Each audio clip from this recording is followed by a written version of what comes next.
All right. Hello and welcome everyone to Live at Epiphan. It's Thursday at 3 o'clock, and we've got some interesting follow-up we're going to talk about today because last episode, a couple weeks ago, we talked about what we were doing to get ready for this big event, ISE, and now that's complete. And George, you just came back from your globe-trotting ways, and we're going to break down exactly what we did and how we did it because you were scared 2 weeks ago and now I think you are elated. Well, I'm elated because it's over. I would be elated no matter what, but it did go very well. It was a success for sure. Lots of things went, ways we didn't expect, but it all worked out. It's kind of like that. We were here a couple of weeks ago talking about how we climbed a mountain to do a live streaming. Yeah. And going abroad to a trade show where we're trying to pull off this stuff. And I'm going to play the role of a camera operator and video producer for a week. That's a job I don't do every day. So you really have to kind of prepare well for this. And thank goodness we had a lot of great people around us to help us. And it was an environment full of other people. Like we're literally going to other trade show booths saying, can you help us out with this part of the show and stuff like that. So there's nice energy there. But let's jump into it. To set the stage, we went out to stream a big multi-site intercontinental multi-participant event last Wednesday, right? Like basically across 5 different locations, 7 different participants between those locations, 13 total cameras, 30 plus different scenes and layouts to live switch between. Like this was no small feat for something that we were just doing on a Wednesday afternoon. Well, and we're doing this on a shoestring budget. Like we've got one producer here in Ottawa who's producing it, and then a bunch of us running around trying to make heads or tails of it. It's not like we brought in a crew of 20 people. This is not a Beyonce concert. Like we didn't have that kind of budget. So that makes it kind of more exciting too. Right. And the biggest thing you were scared about 2 weeks ago was we were going to try to do this, one of these locations, actually several of the locations in that total were from the trade show floor. One from a mobile rig. We'll get into that and what you were doing with that mobile rig in a second. But then also from our booth where we built a mini studio in our booth that we shared with other people and used ourselves. And of course, bandwidth, your mobile rig was relying on cellular data. The studio was relying on venue-based internet, which anyone who's been to a trade show and has spent the exorbitant sum of money to buy hardline internet at a trade show, it doesn't matter how much you spend, it typically still sucks. So there were some risks and some gambles we took, but at the end of the day, it worked. And it had a few things that we know we can improve on, but overall it worked extremely well. And we want to break down kind of exactly how we did that. But first, let's kind of highlight a little bit, you just came back from ISE. You spent a couple more days on the road to get a bit of a break as well. So you came back earlier this week. But overall, we had an amazing team at ISE, and I'll pull up a nice team photo here showing, the great crew that we sent to Barcelona. And the other thing that you told us last time you were terrified of was your luggage. Because this is a big risk right now. For those who don't know, Canadian airports are a bit of a disaster right now. And one thing that is a high risk is checking a bag. But you gambled on it. Did it pay off? Well, yeah, I gambled in the sense of I was bringing stuff we needed for the show. So instead of shipping stuff with FedEx, I thought, hey, why don't I just throw this in my bag and carry it? And yeah, it paid off. They did lose my bag. Like there was a couple of days where I was checking my phone, waiting for them to say, yeah, we got your bag. It's at the lobby. And it showed up and it all worked out fine. So I guess that's kind of a mixed bag. Yes, they lost the bag. And yes, it worked out just fine. Yeah. The other thing was, as we just mentioned, you trying this new rig. And we talked about this a couple weeks ago. We put this up in our last show. You put together this little rig.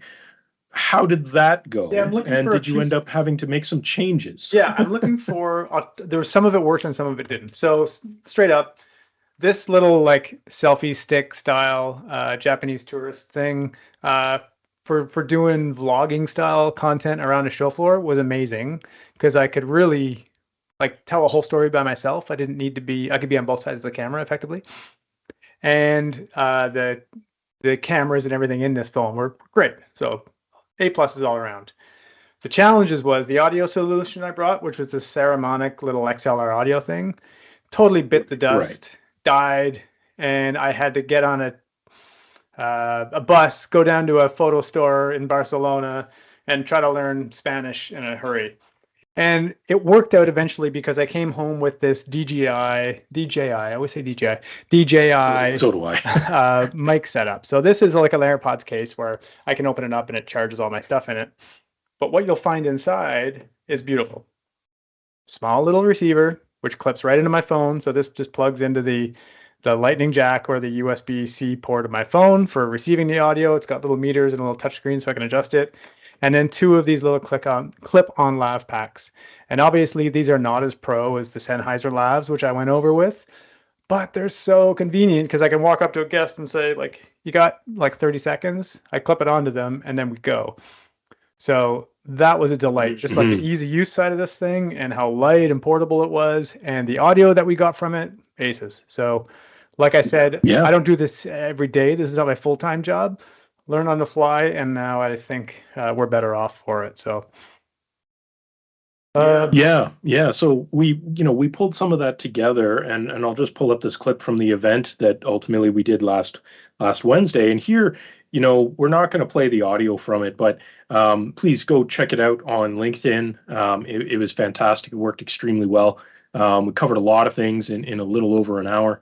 But here you can see you were using one of those stick mics coming into that adapter, and it worked, but it wasn't maybe perfect. And then I think that was actually a different setup. That was my original setup. That's the one that broke. Yes, right.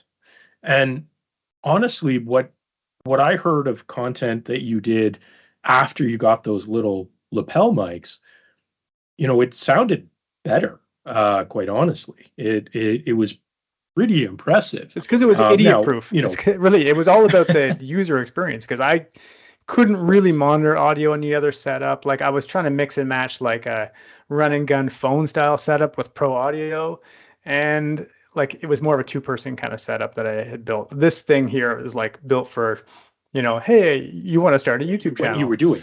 Yeah, so it really saved my ass and covered like my inadequacies. So one thing that is very clear here is you could see there's some pretty heavy compression on some of this stuff, and it does get better later on once we're on hardline internet. So talk a little bit about the struggles of trying to do that on cellular in a place where there are 58,000 other people using cellular data.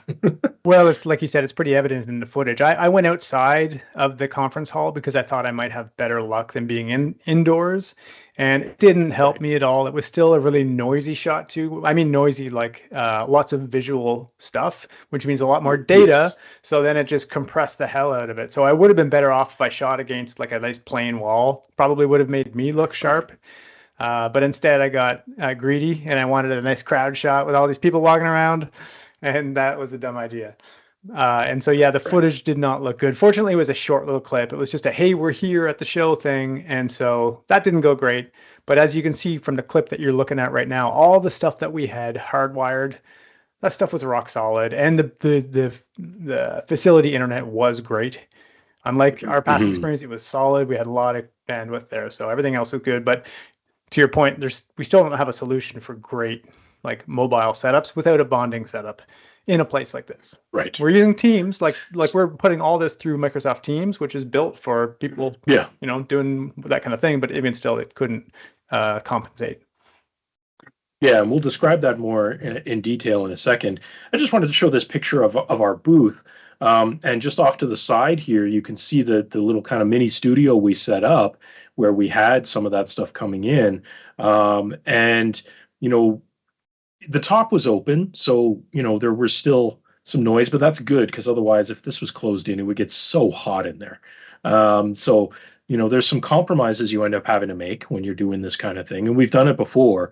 So we've learned some things about like, yeah, you want to isolate it, but you can't completely box it in or otherwise you're going to roast. So there were some compromises made still there, but we learned some valuable things and made some changes to improve things. But you can see here, the other thing we had, of course, was it all being produced remotely. And during the event, Dan, our producer, who was up at 2:30, 3 o'clock in the morning every day so that he could be on Barcelona time producing these events. You could see he had a little bit of behind the scenes here showing how he was doing it. And you could see the sheer number of layouts and everything he was trying to manage.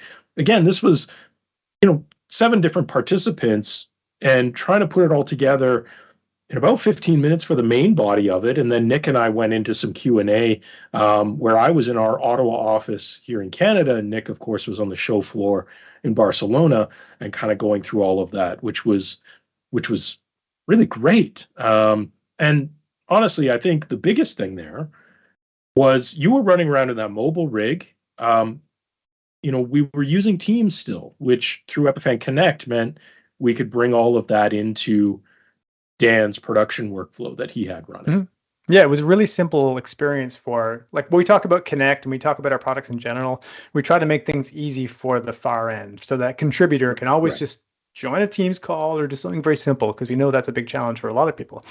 And it was the same for us. Like in this interview here, I'm on a Teams call filming Julian, who's interviewing Emily here at the booth. So I'm just on a Teams call. That's all it is. Like there's nothing to it. Yeah. And of course the bandwidth goes up and down with that Teams call like anything else. But I couldn't have done this any other way. Like we could have done an SRT setup, but again, that gets a lot harder to do on a phone. I had actually kind of tried that using an SRT app to send it up, but then I didn't have a back channel and stuff like that. So there was a bit more complication. Well, and I think, we'll get to a diagram of how we did it, but that is also the beauty of doing it within Teams with Connect, is that we have that built-in back channel. Oh, yeah. That has huge, huge advantages. If you were just sending an SRT stream out, which we've done, there is no back channel. You get nothing back from the producer unless you have a completely secondary device and parallel communication channel. Yeah, and the beauty of these events, clumsy. The best thing about these events is the interactivity. Like if you take that away, it feels stilted. You hear it like if you watch NFL or any other kind of sports broadcast, when they go to the sideline reporter and they say, "How's it going down there on the sidelines of this like soccer game or something?" There's no real dialogue. It feels stale. And it would be the same thing here if we didn't have each other in each other's ears. Like it wouldn't be meaningful. So I'm a big advocate for if it's not, there's no good back channel and it's not interactive, it's going to come across as kind of stilted, which is okay sometimes, but we didn't want that. Yeah. So I want to talk a little bit about what we did in terms of how we did this. So the main event had you mobile, going to Nick doing an interview, then going to you and Julian mobile, and then bringing in Brody, a special guest who was in Toronto, Canada, Dan in Ottawa, and then eventually I joined from Ottawa as well. But this is kind of the way it looked. The beauty of it was that funneling all of this through Epiphan Connect and within Teams, everyone is just joining that Teams meeting. That's, as participants, that's all we had to do was just join that Teams meeting. But then Dan had this amazing ability of funneling everything from Connect over SRT streams into Unify, where he was basically aggregating all of these different locations in one place so that he could entirely remotely control from his home command center at all hours of the morning to do this. So, people ask, how do we do this sort of multi-site thing? This is the quick overview of it. And then ultimately Unify could stream that out. So we went live on Facebook, LinkedIn, and YouTube all at the same time with this output, which was pretty incredible. And we did it in Unify because there's some certain like Easter eggs in Unify that we know about that make our lives easier. And it's cloud-based, so there's it means it can be controlled by multiple people on our team. But we could have been doing this just on a Perl. On a Perl 2 system, we could be doing this. We could be doing it with any other production system. If you're a vMix customer, if that's your jam or whatever else you want to use, it's the same concept. So, it's actually pretty simple. It sounds complicated, but it's not. Well, I think the other advantage is, take Brody, for example, right? Very photogenic guy, but he has, he was in his home. And he obviously has, a fixed place that he typically does video conferencing from, right? So we knew that he was used to that. He had a place of consistency even within his home. And of course, being a Microsoft guy, he knows how to join a Teams meeting. And what else you don't know, So, I don't know if you know this, he was totally sick. He wasn't feeling great. He's like, I'll show Yeah. up, but I can't go. We wanted him to go into we asked him if he would go do it from like Microsoft HQ. And he's like, well, guys, I'm not actually feeling Right. great. So, but he could still like get up in his pajamas and come and do this thing. So, Well, exactly. And you couldn't tell. I mean, he delivered. yeah, He's great at putting it in when it counts for sure. That worked. But again, we had the studio with Nick and guests there, and you were interviewing people on the show floor, which is a whole other yeah. challenge. Um, Audio is one of the biggest ones, and I think you guys ran into that in your mobile rig, right? And again, I think that was one of the big differences, right? We had that shot there with Julian interviewing Emily, which is awesome. And but you can hear parts of that as people kind of walk around you. That microphone is pretty good, but it still was picking up some of Well, that it's so hall noisy. The noise. reason we're seeing Yeah, that shot is because like 30 feet away around the corner, they're doing this presentation. And they're in front of their booth saying, "Hey, this is all our new stuff." And guess what? Like 30 feet away from that, there's another presentation happening, and there's like break right. dancers, and there's like it is an epically loud and obnoxious place to try to capture audio. So yeah, it was a good test to Yeah. learn like if your audio stuff is good at isolating. Well, it's funny. We sent some guys to the show that it's their first time ever going to a trade show with Epiphan, and they couldn't believe how loud it was because they were like, "Oh man, I'm losing my voice." Like, yeah, because you don't realize how high the noise floor actually is in a trade show, and how loud you have to talk in order to be heard over it. Yeah. Even though it doesn't, you don't feel like you're yelling, but you're elevating way up there, and that's exactly. And of course, that means microphones have to deal with that. So, what you guys came up with, and again, here's a little bit of Dan's behind the scenes. You know, monitoring and dealing with all of this is great. He's being able to do his producer role there. The shift from using that stick mic to the lapel mics, the DJI ones you got, sounded night and day different, and Mm-hmm. that obviously was well worth it. We made some changes in the studio, honestly, in the opposite direction. We were using lav mics and we were getting too much of the floor noise, and we switched to some really high quality Sennheiser stick mics. Shout out to Sennheiser for loaning those to us. That was amazing. That completely changed the audio quality, night and day. So I guess the moral of the story there is what you guys learned there was the right tool for the job in a given situation. There is no one size fits Well, all. and the same thing we talk about in every video we do is audio is hard and video is easy. Video is like you plug Yeah. once you plug a camera in, you got a signal, it's usually like fine. Sometimes there was a couple of shots actually where I would get flickering because the hertz was off. Like some of the lights that they were using in Yep. Europe were not compatible with Always. how I was capturing it. I had to deal with that a little bit. That was like 5% of a problem. The audio was 95% of our like shit. What how do we fix the audio in here? So as always, it's the same old story. Well, it's funny. The guys on the booth ran into that day one and they called me up in a panic. What do I do about these flickering lights? I'm like, all the cameras are set for 60 hertz, right? Yeah. That's not how Europe Yeah. works. Yeah. The power's different, guys. The LEDs are like, you got so they got it working though. You just set it to 50 Yeah. and you're Yeah. good. Quick fix. But those are the funny nuances when you go from, your home base to somewhere else that uses different power, different standards, different everything. You do have to be quick to adapt. So we also wrote all about this on our blog. So definitely check that out. There's a great blog post here talking all about those things. We've got all those video clips, summaries in here.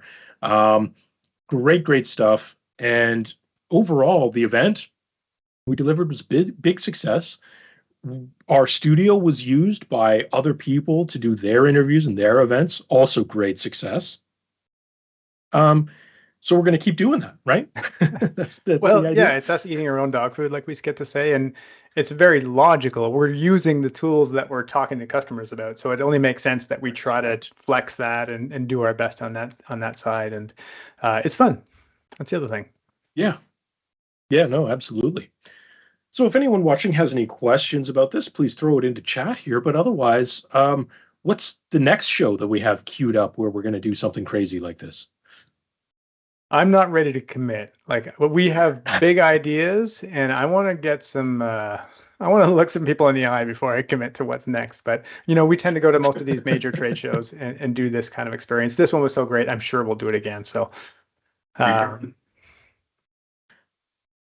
Yeah, no, and that's just it, right? That there's I guess the last thing to point out, I mentioned it earlier, ISE Integrated Systems Europe set a attendance record with 58,100 something and change people, attendees. That's incredible. Pre-pandemic, we would see 48,000, 50,000. 58,000 is a big number. And I think it really shows that as we're coming out of the pandemic, there is now arguably the trade show is back. People tried to say that last year and it didn't really come true. It certainly feels like after what we saw at CES with getting near 2019 numbers, ISE now setting a record. I think it's really exciting to see what happens in sort of that circuit. The next one, I guess, typically is NAB in April in Las Vegas, and then Infocom in the summertime. So it'll be really interesting to see if that trend continues in terms of record breaking and doing some fun stuff. Right? Well, especially in our industry, like we're going to be putting out a video either tomorrow or the next day. It's called the Best of ISE, and a lot of the best of these shows is physical stuff. Like you can't see a 60-foot display on your computer and go, wow, like it doesn't work. Like they've got transparent LEDs, right. They've got all this camera tech, all these virtual backgrounds, like what you saw in Mandalorian stuff. All of that stuff is physical. You just like there's only one way to see it, and you got to go walk around. So even if we wanted to go virtual, we really can't do it for a lot of the concepts that we're talking about. They just require a physical space. So yeah, we're back. It's great. Yeah, and we put in a great little recap video that we posted just yesterday talking about some of it. And some of the things our team mentioned was at these events, you get to talk to people face to face, and for us in Europe, that means a chance to speak with our partners over there face to face. And that is different. It is different. It feels different. It communicates different.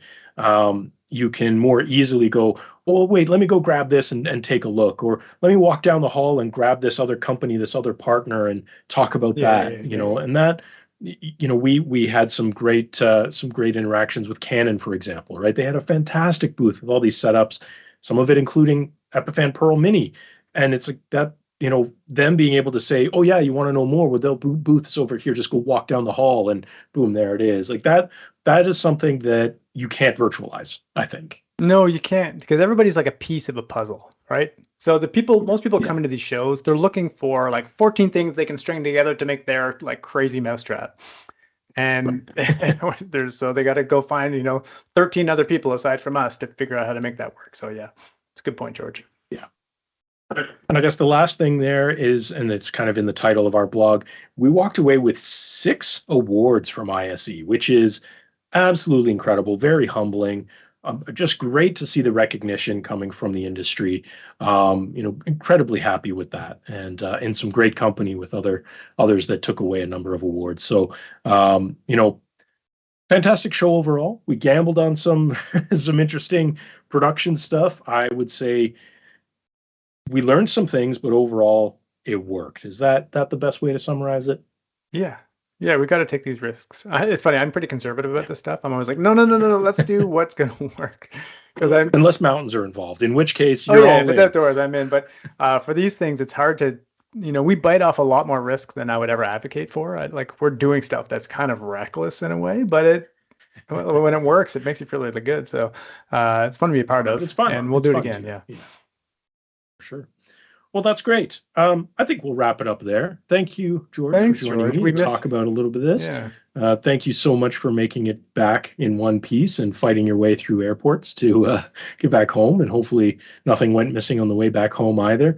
I know a few people had some interesting travel stories coming back home, but everyone made it safe, which is the most important thing. So thanks, everyone, for watching. We will see you in the next one in a couple of weeks where we'll talk more about some interesting, fun video technology. There's always something happening out there in the industry. We've got a mountain of information we got from ISE that we're going through to follow up on.